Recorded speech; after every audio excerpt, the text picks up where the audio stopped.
first, our top story this half an hour, the Trump economy. The U.S. economy growing at a rate of 3.1% year over year. That is the fastest level since 2005. My next guest says that the president has declared not one, but 4 wars on the U.S. economy. Joining us right now is the former director of the Office of Management and Budget and the author of the new book, Peak Trump, the Undrainable Swamp and the Fantasy of MAGA, Make America Great Again. David Stockman is here. Good to see you. Good morning. Wow, you're really throwing it all on the president today. Well, what's right? You don't like 3.1% growth? You don't like 3.2% growth this year? No, I don't like trillion-dollar deficits. I don't like a tax on the Fed when it's finally getting around to normalizing interest rates and reducing this horrible expansion of its balance sheet. I don't like a $30 billion tax on American consumers in the name of a trade war that can't be won.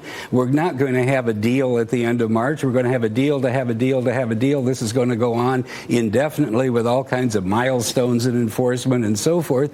And I don't like attacking the solvency of the United States 10 years into a business cycle, which sooner or later is going to end. In other words, no one has outlawed recessions. We're now in month 116. The record's 119. And we've got headwinds from all over the world. Yeah, China. But I mean, look at David. I mean, I understand all the worries that you're bringing up, but even with the $22 trillion in debt, markets don't seem to care. Let me remind you that this week is the 10-year anniversary of the market bottom.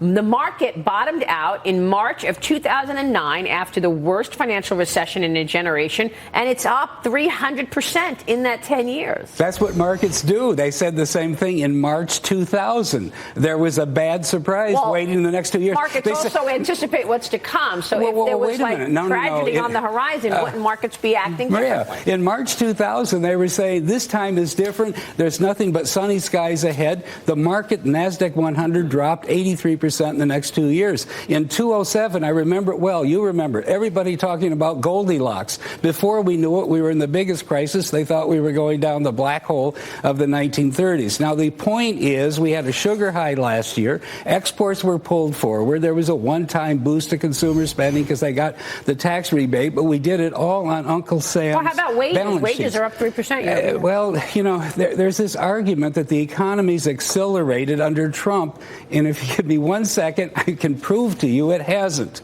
Okay, explain that, because we're looking at the data, we're looking at the numbers, and the economy has definitely expanded under President Trump. And you say? Let me give some numbers. First 25 months under Trump, 205,000 jobs per month created. Last 25 months under Obama, 213,000.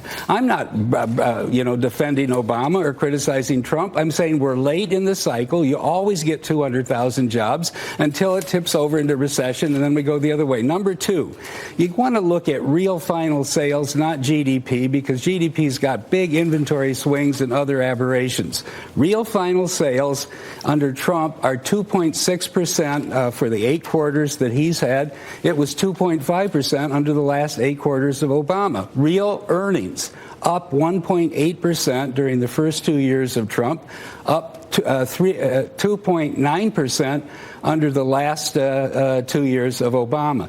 The economy is scooting along on momentum at the very end of a cycle, and you Whoa. Was there ever a year under President Obama that we saw economic growth of 3%, no, Dagan? Not one calendar year that we had 3% Well, calendar growth. year It's been 2005. Well, look at calendar year. Well, if you're going to data mine and cherry pick, then I'm going to data mine and cherry pick. Do it. Wait a minute. I'm not cherry picking because the year-to-year gain is cherry-picked. If you take it on average, and I took 2 years of average, 4 years of average, 9 quarters, there isn't any acceleration. Here's not cherry-picking. Maria brought this up, $22 trillion in debt. I've been screaming to the heavens about the rising debt levels under both Republican and Democratic presidents. But if you want to talk about the market's not worried about it because the United States can still borrow at less than 3% a year over 10 years. So why aren't the professional worry warts wringing their hands about that? Because they never are. This isn't a real market. This market is broken. It is totally a function of the Fed. It's not a real market. What is not a real market? This is because the most deep and liquid markets in the world. Well, wait a minute. The market in December was trying to say something bad is around the corner as a result of the policies I've just been describing. And then Powell came in and pivoted, capitulated, in order to keep the boys and girls on Wall Street happy. But at this late stage of the game, to have a 2.4% funds rate after 9 years of being in negative in real terms after inflation, to have a balance sheet that they're going to stop at $3.6 trillion, that means we've monetized $2 or $3 trillion of debt since the crisis. Is that real? Is that sustainable? Is that sound policy? Absolutely not. So therefore, the markets have gotten high time after time whenever the Fed decides to capitulate or pivot or defer, dither, and delay, and they're only making the day of reckoning, I think, all the more traumatic when it comes. You've been waiting for this day of reckoning for a long time. You joined us like 2 years ago before you wrote this last book. You said a massive sell-off collapse in the market is coming. Hasn't happened yet. It will. I know, but in the meantime, people, if they follow your advice, they're losing money by not participating, by not owning part of the American corporation. Yeah, like 300%. No, right. When you buy the stock market at 27, 28, 2,900, when Trump himself said in the run-up to the election, when the S&P was at 2140, it's a big, fat, ugly bubble, he was right then. You buy it at this level, your risk is huge, your reward is another 5%. The risk-reward is terrible for anybody who's not a day trader. I'm not arguing with the day traders. They're going to... Or unless you're in the market for 10 years, then you made 300%.